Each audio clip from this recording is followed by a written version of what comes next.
Thank you very much. Beautiful place. Beautiful place. Thank you very much. Greatly appreciate it. Thank you.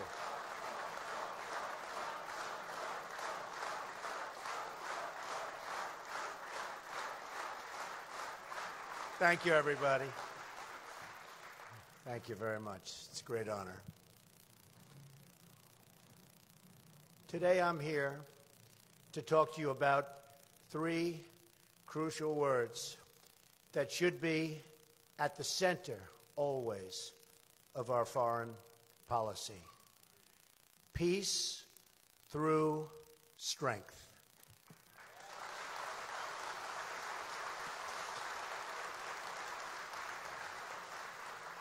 We want to achieve a stable, peaceful world with less conflict and more common ground. I am proposing a new foreign policy focused on advancing America's core national interests, so important, promoting regional stability, and producing and easing the tensions within our very troubled world. This will require rethinking the failed policies of the past. We can make new friends, rebuild old alliances, and bring new allies into the fold, and we can do that. I'm proud to have the support of war-fighting generals, active duty military, and top experts who know both how to win and how to avoid endless wars that we're caught up in, like the one we have right now that just never, ever ends, our longest war. Just yesterday, 88 top generals and admirals endorsed my campaign, and these people are fantastic.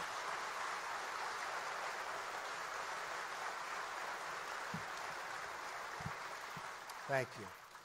In a Trump administration, our actions in the Middle East will be tempered by realism. The current strategy of toppling regimes with no plan for what to do the day after only produces power vacuums that are filled simply by terrorists. Gradual reform, not sudden and radical change, should be our guiding objective in that region. We should work with any country that shares our goal of destroying ISIS and defeating radical Islamic terrorism.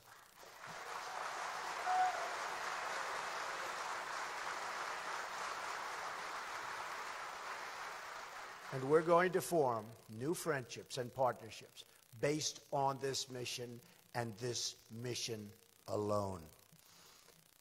We now have an administration and a former Secretary of State who refuse to say radical Islamic terrorism. And unless you're going to say the words, you're never going to solve the problem. It's very simple.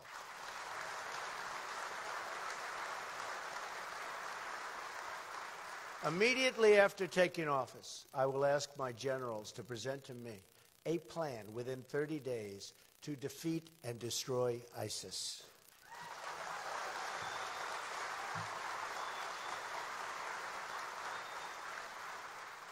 This will require military warfare, but also cyber warfare, financial warfare, and ideological warfare, as I laid out in my speech on defeating radical Islamic terrorism several weeks ago. Instead of an apology tour, which you saw President Obama give over and over again, I will proudly promote our system of government and our way of life as the best in the world, just like we did in our campaign against communism during the Cold War.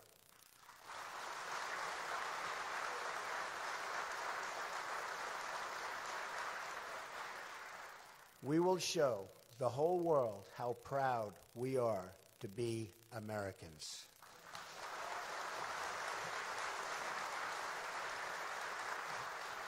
At the same time, immigration security is a vital part of our national security. We only want to admit people to our country who will support our values and love our people. They have to love our people.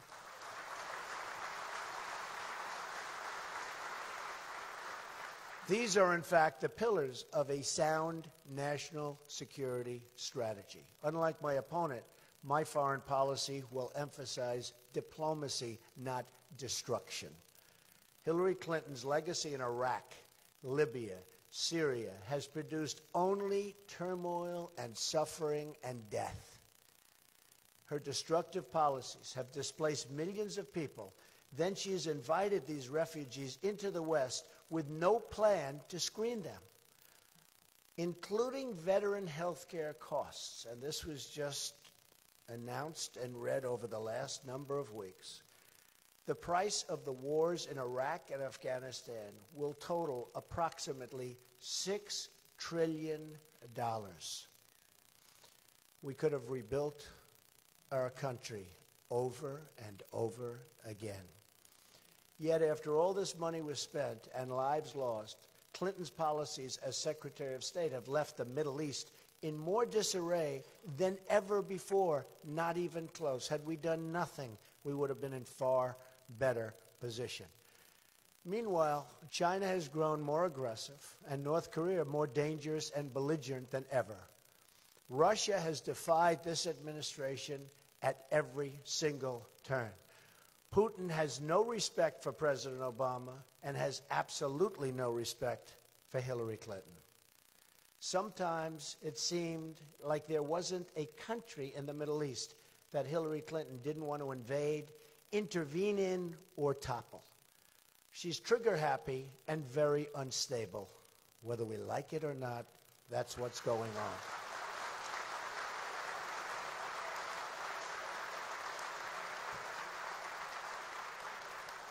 She's also reckless, so reckless, in fact, that she put her emails on an illegal server that our enemies could easily hack, and probably have.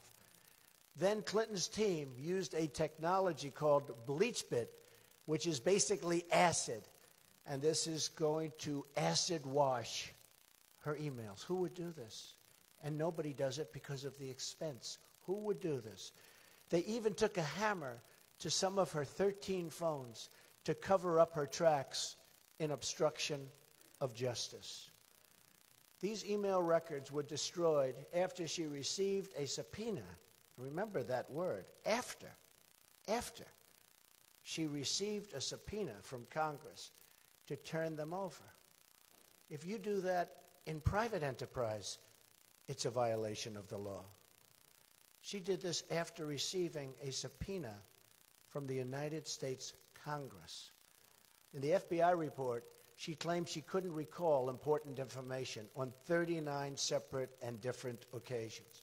She can't even remember whether she has trained in the use of classified information.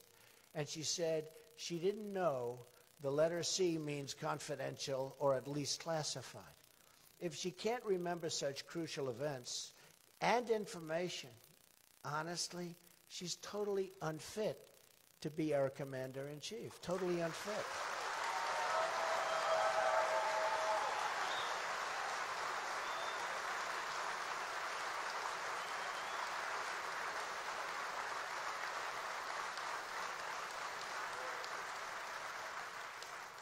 But I have a feeling she did remember, and she does know, and that also makes her unfit.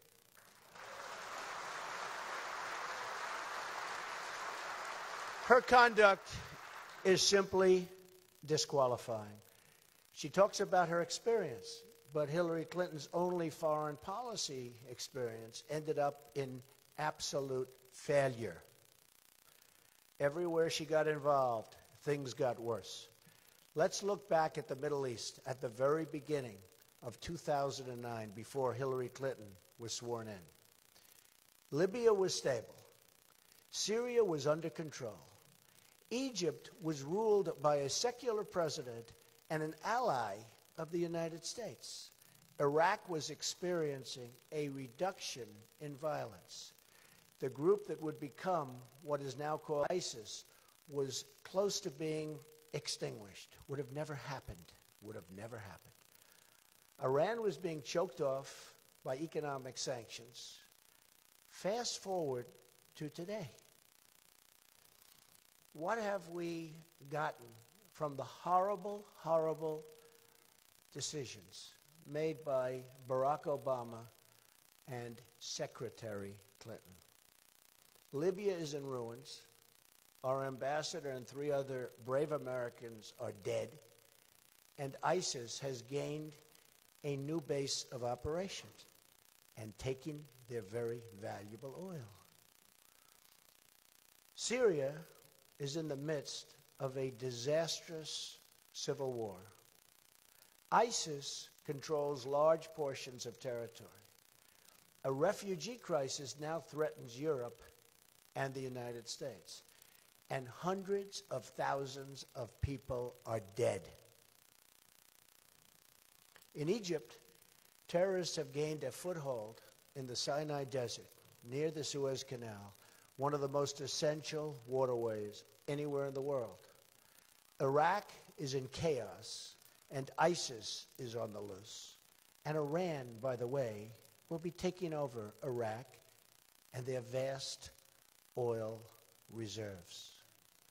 ISIS has spread across the Middle East and into the West. Iran, the world's largest state sponsor of terrorism, is now flush with $150 billion in cash being released by the United States, plus another $1.7 billion that we just learned about last evening in cash ransom payments. We thought it was $400 million. Turns out that it's now $1.7 billion in cash. In other words, our country was blackmailed and extorted into paying this unheard of amount of money as ransom. And our president lied to us. Worst of all, the nuclear deal puts Iran, the #1 state sponsor of radical Islamic terrorism, on a path to nuclear weapons. And that path will go very quickly. This is Hillary Clinton's foreign policy legacy: failure and death. But that's not all. President Obama and Hillary Clinton have also overseen deep cuts in our military, which only invite more aggression. Really, we will have aggression like you've never seen before, and you've got it already happening. Our adversaries are chomping at the bit. History shows that when America is not prepared is when the danger is by far the greatest. We want to deter, avoid, and prevent conflict through our unquestioned military strength. We have the greatest people in the world. We have to give them the greatest equipment.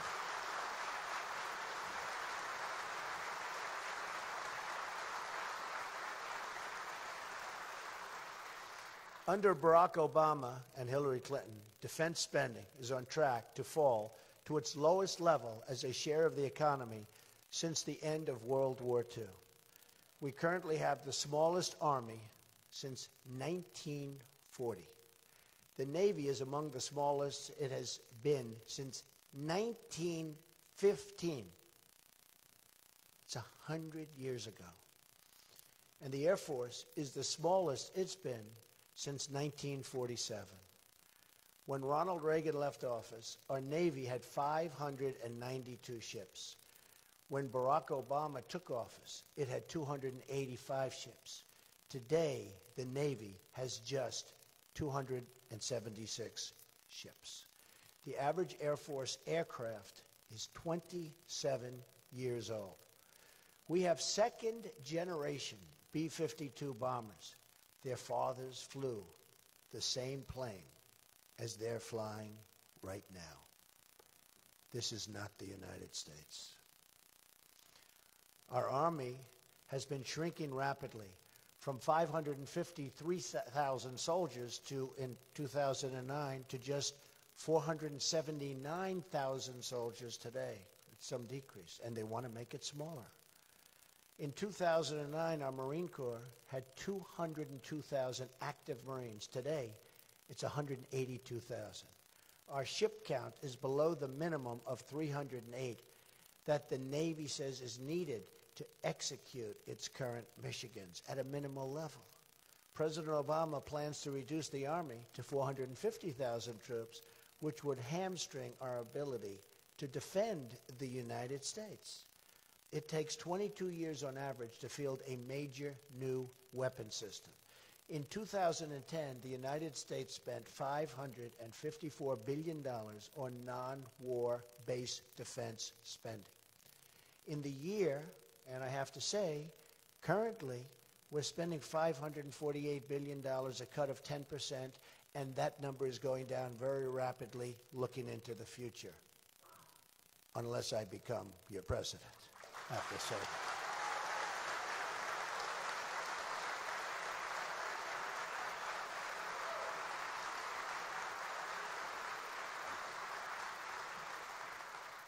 This reduction was done through what is known as sequester, which you've all heard about, or automatic defense budget cuts.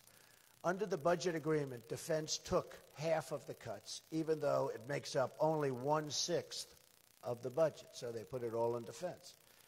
As soon as I take office, I will ask Congress to fully eliminate the defense sequester and will submit a new budget to rebuild our military. It is so depleted. We will rebuild our military.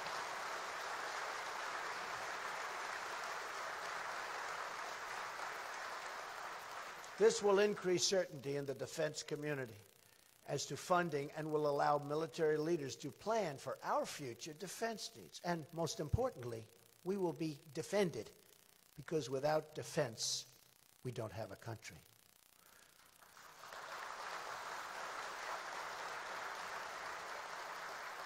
As part of removing the defense sequester, I will ask Congress to fully offset the costs of increased military spending. In the process, we will make government leaner and more responsive to the public.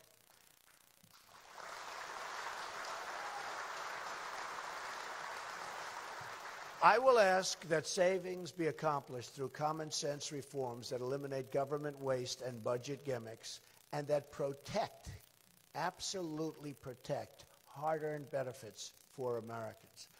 Government-wide, improper government payments are estimated to exceed $135 billion per year, and the amount of unpaid taxes is estimated to be as high as $385 billion a year.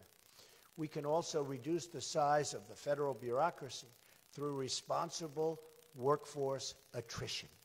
That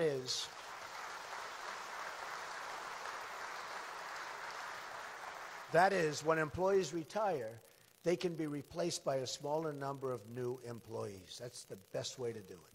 We can also stop funding programs that are not authorized in law. Congress spent $320 billion last year on 256 expired laws. These are laws that are gone. Spent all of that money. Removing just 5% of that will reduce spending by almost $200 billion over a 10-year period. The military will not be exempt either. The military bureaucracy will have to be trimmed down. We have to create that strength, and sometimes we have to reduce bureaucracy. It just gets in our way.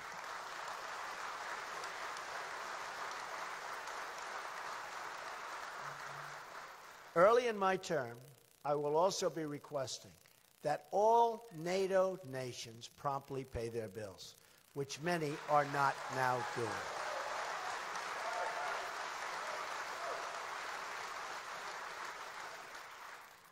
Only 5 NATO countries, including the United States, are currently meeting their minimum requirement to spend 2% of GDP on defense. They understand it. They know they have to do it. They can afford to do it. They have no respect for our leadership. They have no respect for our country. They will do it. They'll be happy to do it. They will be happy to do it.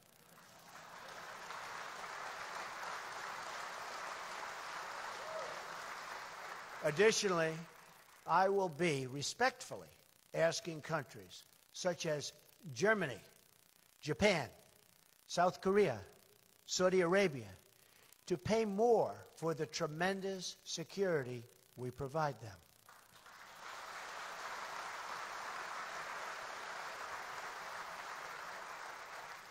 And they'll fully understand. They're economic behemoths. They're tremendously successful countries, but we're subsidizing them for billions and billions of dollars. I think they'll fully understand. Finally, we will have at our disposal additional revenues from unleashing American energy. The Institute for Energy Research cites a short-run figure of as much as $36 billion annually from increased energy production. Tremendous amounts of money. Tremendous numbers of jobs and tremendous amounts of money. And your electric bills will go down. There's something nice about it. Using these new funds, I will ask my Secretary of Defense to propose a new defense budget to meet the following long-term goals. We will build an active army of around 540,000. As the Army's Chief of Staff has said, he needs desperately and really must have to protect our country. We now have only 31 brigade combat teams, or 490,000 troops, and only one-third of combat teams are considered combat ready. That's not good for our country. I actually don't even like saying it because plenty of countries are watching us right now, but we'll get it shaped up very quickly.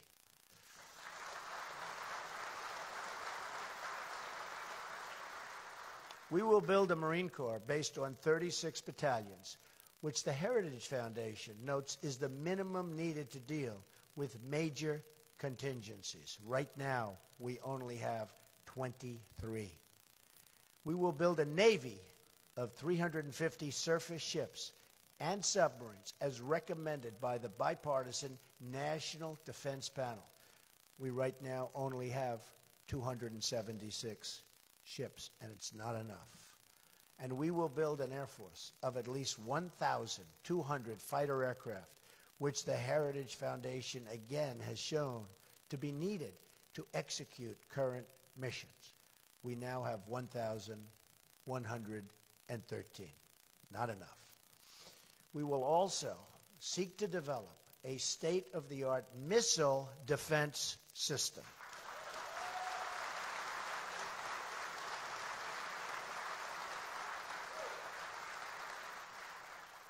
Under Obama-Clinton, our ballistic missile defense capability has been degraded at the very moment in the United States history and its allies we are facing the strongest and most heightened missile threat that we have ever had. You look at Iran, you look at North Korea, you look at terrorists, we don't even know where to look. We don't know where to look. But believe me, you can look all over. So we are going to do that. We need a form of shield. We want to protect our country.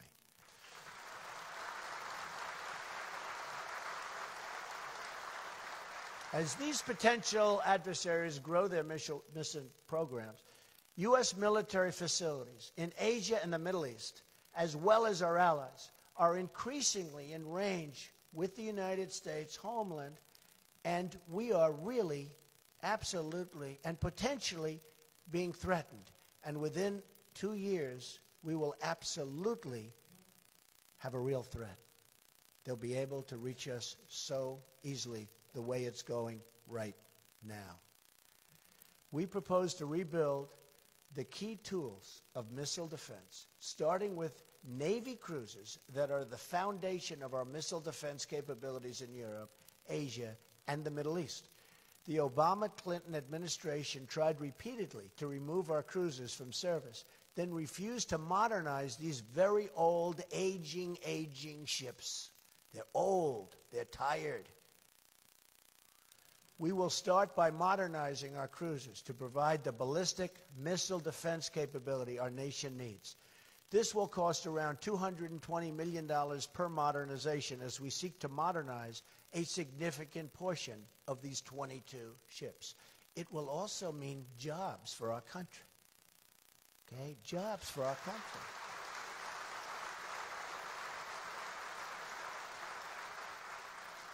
And that is one of the big benefits. It's called jobs for our country, which we desperately need.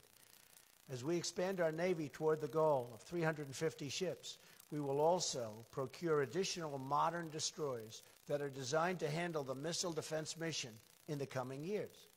Accomplishing this missile rebuild and our military retooling will be a 50-state effort. Every state in the Union will be able to take part in rebuilding our military and developing technologies of tomorrow. In other words, the workers and the jobs will take place throughout the United States.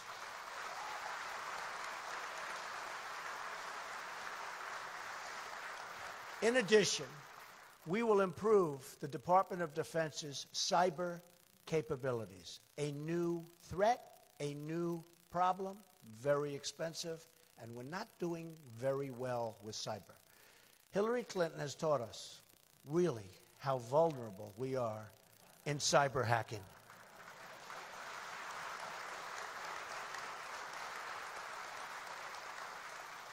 That's probably the only thing that we've learned from Hillary Clinton.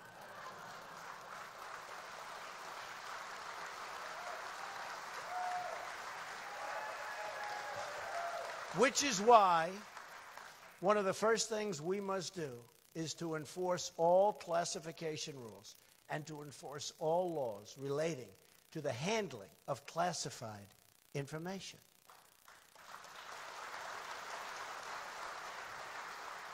Hillary Clinton put her emails on a secret server nobody knew about, except for the man that was given the fifth.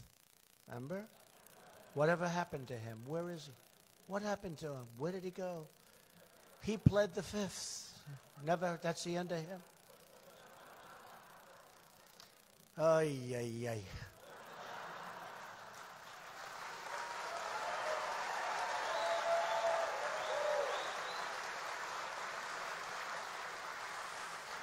She put her emails on a secret server to cover up her pay-for-play scandals in the State Department. Nothing threatens the integrity of our democracy more than when government officials put their public office up for sale. We will also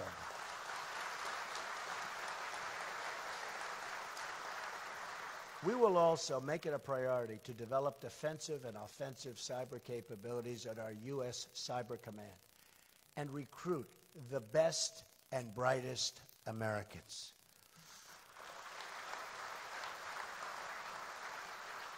One of my first directives after taking office will be asking the Joint Chiefs of Staff and all relevant federal departments to conduct a thorough review of United States cyber defenses and identify all vulnerabilities. And we have to do that immediately, including to our power grid, our communication system, and all vital infrastructure.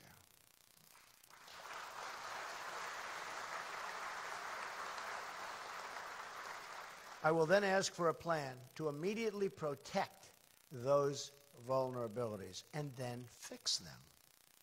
At the same time,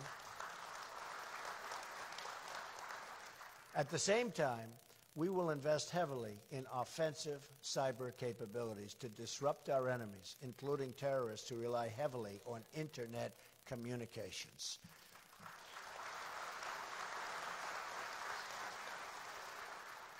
ISIS is using the internet to recruit. ISIS is using the internet to intercept and do all sorts of things to our country. We have to be many steps ahead of them, and we will be.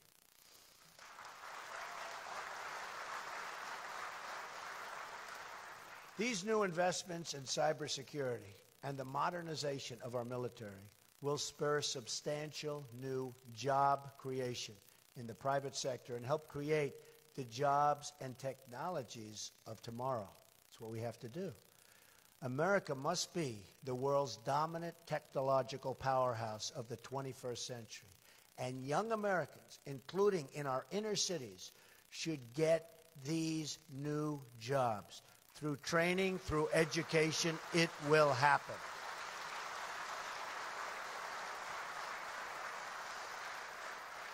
We must also ensure that we have the best medical care, education, and support for our military service members and their families, both when they serve and when they return to civilian life.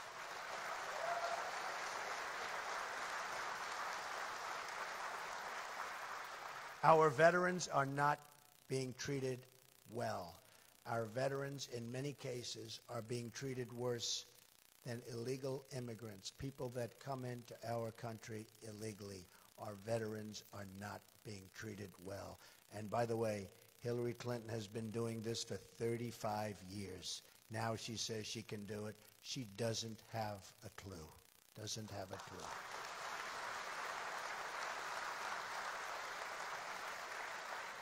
Our debt to our men and women in uniform is eternal, always will be. To all of those who have served this nation, I say so strongly that I will never, ever let you down.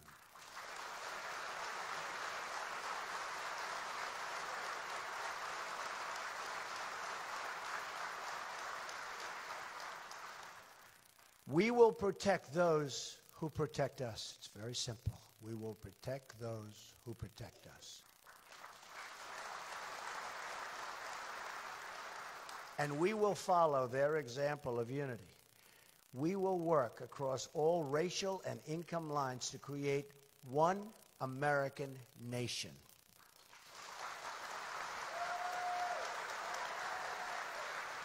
Together, we will have one great American future. Our potential is unlimited. We will be one people, under one God, saluting one American flag.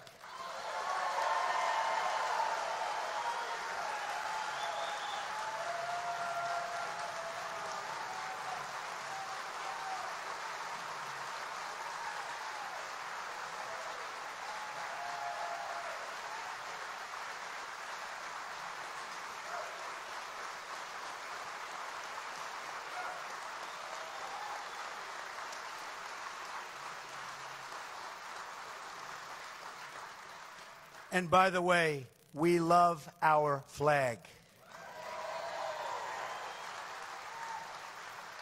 America will be a prosperous, generous, and inclusive society. We will discard the failed policies and division of the past and embrace true American change to rebuild our economy, rebuild our inner cities, they need help so desperately, and rebuild our country. We will bring back our jobs, and we will not let our jobs go to other countries.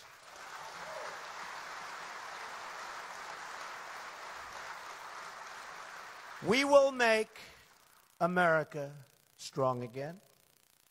We will make America safe again. And we will make America great again, greater than ever before. Thank you very much, and God bless you. Thank you. Thank you. Thank you very much. Thank you.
What is your